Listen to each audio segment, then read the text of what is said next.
Le regard éteint, des cicatrices sur le corps. À 22 ans, Abdoulaye est traumatisé.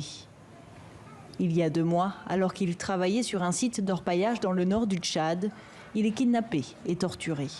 4 hommes sont venus me chercher, ils m'ont ligoté les bras et les jambes. J'avais aussi des cordes autour du cou, ils m'ont frappé, le corps, le visage. Ils ont aussi tiré mon sexe avec une pince. C'est une grosse douleur, je pensais qu'ils allaient me tuer, mais ils m'ont relâché le lendemain. Je vous jure, je volerai plus. Son calvaire est filmé par ses bourreaux. Les images, insoutenables, sont largement diffusées sur les réseaux sociaux. Soutenu par ses proches, Abdoulaye tente de reprendre une vie normale, mais les séquelles sont lourdes. J'ai des difficultés pour marcher et j'urine du sang. Mes amis se marient et fondent leur foyer. Moi, je ne peux plus faire d'enfants. Mon dossier est à la justice. Les personnes qui m'ont fait ça vont être jugées. Mais ça ne changera plus ma vie. Elle est fichue. Au Tchad, les vidéos de torture sont de plus en plus nombreuses sur les réseaux sociaux. Mais pour cette association, ces images ne sont que la partie visible d'un phénomène bien plus important.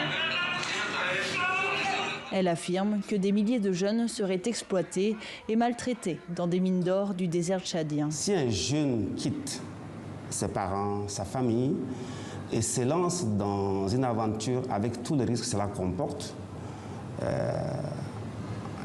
on ne peut plus dire que c'est volontaire, c'est qu'il est poussé par la précarité.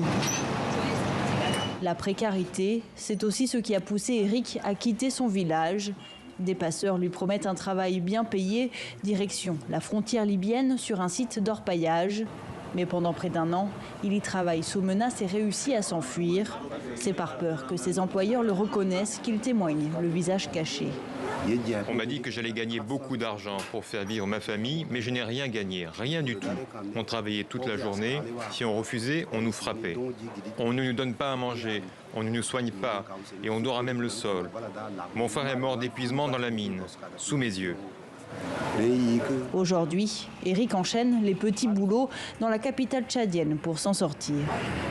Pour enrayer le phénomène, les autorités disent mener des enquêtes pour identifier et poursuivre les auteurs de violences sur les sites d'orpaillage.